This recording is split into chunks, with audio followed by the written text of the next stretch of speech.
বাংলাদেশ সীমান্ত লাগোয়া জেলা দক্ষিণ দিনাজপুর। বরাবরই দক্ষিণ দিনাজপুরের কৃষকরা মূলত ধান, পাট, গম ও সরষে চাষ করে থাকেন, আর তাই কৃষি প্রধান জেলা হিসেবেই পরিচিত দক্ষিণ দিনাজপুর নামের এই জেলাটি। তবে প্রায় 1 বছর যাবৎ গাঁদা ফুলের চাষ করেও লাভের মুখ দেখছেন জেলার বিভিন্ন প্রান্তের ও জেলার বিভিন্ন ব্লকের চাষিরা।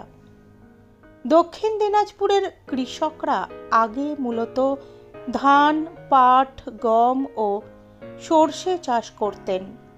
বর্তমানে ওইসব ফসলের দাম কমায় ও কৃষির খরচ বাড়ায় অন্য চাষের চিন্তাভাবনা করছিলেন এই এলাকার কৃষকরা। অবশেষে কয়েক বছর আগে এলাকার বেশ কয়েকজন কৃষক গাঁদা ফুল চাষ করার সিদ্ধান্ত নেন। প্রথমে স্বল্প আয়তনের জমিতে তারা শুরু করেন এই চাষ। নদিয়ার রানাঘাট থেকে গাঁদা ফুলের চারা নিয়ে আসেন এখানকার কৃষকরা। আশ্বিন মাসে জমি তৈরি করে চারা বোনা হয়।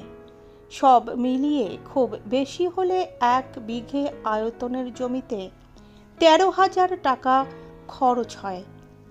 ভালো ফলন হলে ফুল বিক্রি হয় দ্বিগুণ দামে। এতে লাভের হার অনেকটাই বেশি হয় ধান, গম, পাট বা ভুট্টা চাষের চাইতে।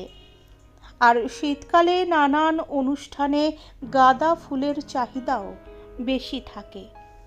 গত 2 বছর পূর্বে চলতে থাকা করোনা মহামারীর কারণে ব্যবসায় মন্দা প্রভাব পড়লেও বর্তমানে তারা যথেষ্টই স্বাবলম্বী, যে কারণে শীতের মরশুমে কম খরচে গাঁদা ফুলের চাষ করে লক্ষ্মীর ভাড়ার পূর্ণ হচ্ছে চাষিদের। জেলার কুমারগঞ্জ ব্লকের গাঁদা ফুলের এক চাষি বিষ্ণুপদ সরকার জানিয়েছেন, তার সামান্য কিছু জমি ছিল।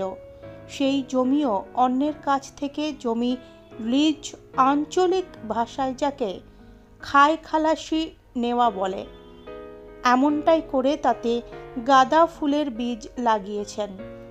25 পয়সা দরে চারা এনে জমিতে লাগান। অগ্রহায়ণ মাসের প্রথম সপ্তাহ থেকে তিনি বাজারে ফুল বিক্রি শুরু করেন। 1 বিঘে আয়তনের জমিতে চাষ করতে 12 থেকে 13,000 টাকা খরচ হয়েছে। এই টাকা 1 মাসেই উঠে এসেছে বলে দ্বিধাহীনভাবে জানান বিষ্ণুপদবাবু। তিনি আরও বলেন, তাকে অনুসরণ করে এলাকার আরও বেশ কিছু কৃষক গাঁদা ফুল চাষে এগিয়ে এসেছেন। জেলা কৃষি বিভাগের পক্ষ থেকে জানানো হয়েছে, বিকল্প চাষের জন্য নানা সরকারি প্রকল্প রয়েছে। এতে খুব কম খরচে চাষ করতে পারবেন কৃষকরা। বলাই বাহুল্য, গাঁদা ফুলের চাষ করে যথার্থ লাভের মুখ দেখছেন চাষিরা। প্রতিবেশী বাংলাদেশেও গাঁদা ফুল চাষের পাশাপাশি বিভিন্ন ফলের চাষও করে চলেছেন সে দেশের কৃষকেরা। পশ্চিমবাংলার উত্তর 24 পরগনা এবং নদিয়াতে প্রচুর ফল এবং ফুলের চাষ হচ্ছে। সেই ধারাকে সামনে রেখে এগিয়ে যেতে চাইছেন দক্ষিণ দিনাজপুরের ফুল চাষিরাও।